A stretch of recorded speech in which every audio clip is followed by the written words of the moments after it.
Welcome back to TPS. Pro Football Hall of Famer Deion Sanders said it best. If you look good, you feel good. If you feel good, you play good. If you play good, they pay good. But for many professional athletes, just because you play good doesn't mean you'll be paid good, or at least it doesn't mean you'll be paid as much as you initially thought. Here are 10 active athletes who have overestimated what they're really worth. At TPS, we post videos every single day, so don't forget to click the subscribe button to subscribe. Then click the notification bell to be notified when we post a new video. Number 10, Edwin Encarnacion. The three-time All-Star slugger was instrumental in helping the Toronto Blue Jays reach the ALCS in back-to-back years in 2015 and 16. His walk-off home run in the 2016 AL wildcard game will go down as one of the most iconic moments in the franchise's history. Unfortunately, it also marked his last great moment with the Blue Jays. Edwin clubbed 42 homers and 127 RBI in the 2016 season, setting himself up for a nice fat contract in free agency. The usually budget-conscious Jays offered Encarnacion a 4-year contract worth $80 million, but he and his agent turned it down, believing a more lucrative deal was out there. But they clearly misread the market. That year, teams were much more hesitant to throw big dollars around at a pure slugger who couldn't offer much defensively. Edwin waited and waited for a new deal, but nothing came to be. He finally gave up and settled on a 3-year, $60 million offer from the Cleveland Indians, which included a 4-year option for a reported $25 million. In the long run, he wound up receiving less than what the Blue Jays offered. He lasted 2 seasons in Cleveland before getting traded to the Seattle Mariners, who then sent him to the New York Yankees in the midst of the 2019 season. New York declined his 2020 option, making Edwin a free agent. He settled on a 1-year, $12 million deal with the Chicago White Sox. So, he never really got close to receiving the $100 million or whatever it was that his agent expected. The Blue Jays wound up offering him the most money, but Edwin and his agent obviously miscalculated the slugger's market. They simply overestimated his worth. Number 9, Melvin Gordon. Pro Bowl running back Melvin Gordon wanted one thing before the start of the 2019 season: to get paid by the Los Angeles Chargers. Gordon wound up holding out for the first 4 games of the season, reportedly hoping to land a deal that would pay him $13 million annually, a considerable raise from his $5.6 million annual salary. When Gordon ended his holdout, let's just say that the Chargers quickly learned that they were smart not to pay him. He averages 3.8 yards per carry on 162 rushing attempts, and Gordon only averaged 51 yards per game. The Chargers wisely let Gordon walk in free agency. As for that desired $13 million per year salary, well, Gordon had to settle on a 2-year, $16 million contract with the Denver Broncos in free agency, which was still widely regarded as an overpay. Number 8, Dwight Howard. Despite his status as a franchise star on a championship contending team, Howard requested a trade from the Orlando Magic in 2011. In the 2012 offseason, he got his wish.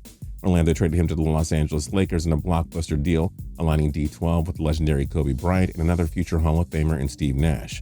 But the Lakers knew Big Three couldn't get chemistry going, and they failed to live up to those sky-high championship expectations.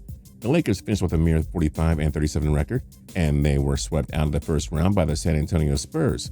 Led by Kobe's giant pitch, the Lakers then pushed hard to keep Howard long-term. Surprisingly, Kobe's words weren't enough for Howard, who decided to join the Houston Rockets in free agency. After 3 up-and-down years in Houston, Howard signed with the Atlanta Hawks in free agency. Once again working with a major star, in this case James Harden, he still couldn't find his groove. He wound up bouncing around the league, rolling from Atlanta to Charlotte to Washington until, wait for it, he ended up right back on the Lakers. 5 teams in 5 years for Howard. Well, it all paid off in the end. He won a title with the LeBron James-led and Anthony Davis-led Lakers in 2020. But let's be real here. Howard hasn't been a true franchise game-changing player since he left Orlando, and yet it seemed like he kept thinking he would be that guy if he changed teams. Nope. Number 7, Jadeveon Clowney. The first overall pick from the 2014 draft chose the wrong time to have a lackluster year. The Houston Texans traded Clowney, who was entering his contract year, to the Seattle Seahawks ahead of the 2019 season. The 3-time Pro Bowler posted just 3 sacks on the year after recording 18.5 in the previous 2 seasons combined. For whatever reason, Clowney just didn't fit in with Seattle's defense, but that didn't stop him from seeking a massive payday in 2020 free agency. When the market opened, ESPN's Diana Rossini reported that Clowney was eyeing a deal that would pay him $20 million annually. 2 weeks later, she reported that he dropped his asking price to $17 or $18 million per season. The Seahawks and Cleveland Browns reportedly submitted lucrative offers to Clowney, which he rejected. The man went unsigned through August, perhaps waiting for somebody to bite and give him that $17 million per year. At any rate, the market wasn't as kind to Clowney as he expected, and one September 8th, just before the start of the season, he settled on a one-year, $13 million deal with the Tennessee Titans. Not as much as you thought you were worth, is it, Jadeveon? Number 6, J.D. Martinez. Coming off of an impressive 2017 season split with the Detroit Tigers and Arizona Diamondbacks, all-star slugger J.D. Martinez was looking for his first monster MLB contract. Let's just say he really aimed for the stars. In the early stages of the 2017 free agency, it was reported that Martinez was eyeing a contract in the $200 million range. But like Edwin, Martinez is simply a one-dimensional player who doesn't have much to offer defensively. Simply put, Martinez got nowhere close to that $200 million deal. He ultimately settled on a 5-year, $110 million deal with the Boston Red Sox. The contract included opt-outs for the 2020, 2021, and 2022 seasons. Martinez had an MVP-like season in 2018 to help the Bo Sox win their 4th World Series in the 21st century, but he regressed a bit in the 2019 season, and Martinez obviously didn't feel like he would receive a lucrative payday in free agency. He chose not to opt out of his deal, suiting up for the Red Sox in 2020. So much for $200 million. Number 5, William Nylander. Toronto Maple Leafs forward William Nylander held out and missed the first 2 months of the 2018-19 season, hoping to receive a lucrative long-term extension. In early negotiations, it was reported that Nylander and his agent were seeking over $8 million annually, while Toronto was thinking of something closer to $6 million. The two sides finally struck a deal in early December, a 6-year deal worth $45 million, with an average annual value of approximately $6.962 million. He received $12 million in total salary for the 2018-19 campaign and $9 million in 2019-20. He'll make $6 million in total salary for the rest of the way. But Nylander's lack of production in the postseason has made this a not-so-great deal for the Maple Leafs. At least they didn't give in to his demands of over $8 million annually. He's a very good forward, but not a superstar who should make anything more than what he ended up getting. Number 4, Kyrie Irving. Financially speaking, maybe Irving doesn't overestimate himself that much. Well, that's what lands him on this list. Irving and LeBron James did great things together with the Cleveland Cavaliers. They guided this team to 3 straight NBA Finals appearances, leading the Cavs to their first ever championship in 2016, dethroning the 73-win Golden State Warriors. But after losing in the 2017 Finals, Irving requested a trade from Cleveland because he no longer wanted to be James's sidekick. Rather, Irving wanted to be the focal point elsewhere. So Irving had his request granted, and he was traded to the Boston Celtics. But after 2 seasons, Irving decided he was unhappy in Boston. After an awful playoff performance, Irving made it pretty obvious that he wasn't coming back. And so the all-star point guard wound up signing with the Brooklyn Nets in free agency. He didn't want to win championships with LeBron. He didn't like being the main guy in Boston. So what exactly does Irving want to be? Besides a player who clearly overvalues himself. Number 3, Dak Prescott.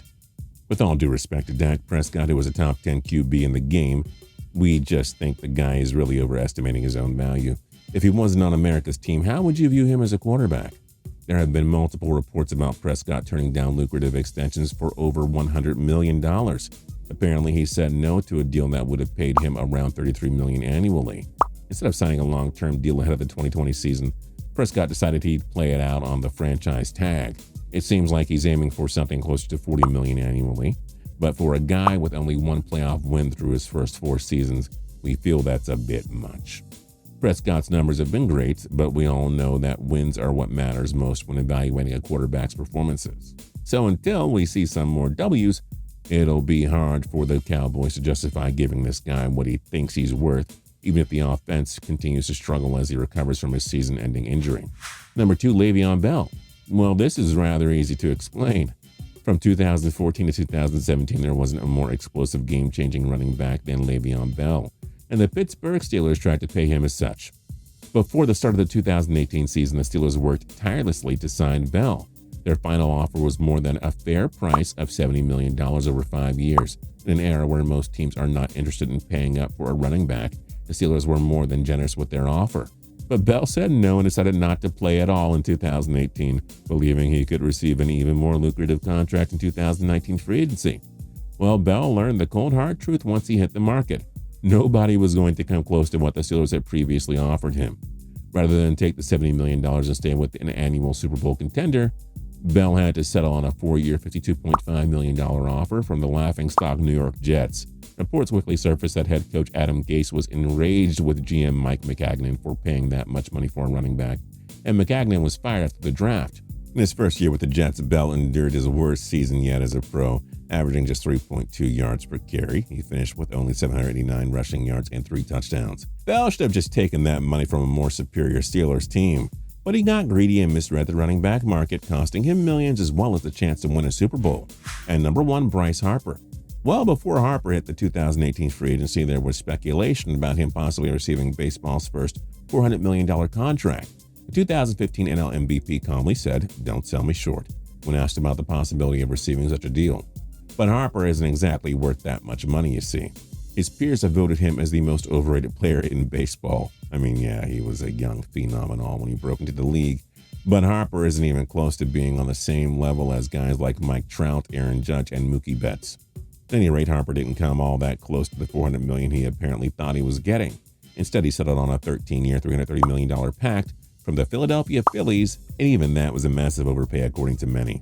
What was that whole thing about "don't sell me short"? What other athletes have overestimated their own worth? Let us know your thoughts in the comment section down below. If you're new here, do you haven't subscribed yet? Now's a great time to do that, hitting that subscribe button down there too. If you like the video, then like the video. We'd really appreciate it. Until next time, see ya here at TPS for more cool videos every single day.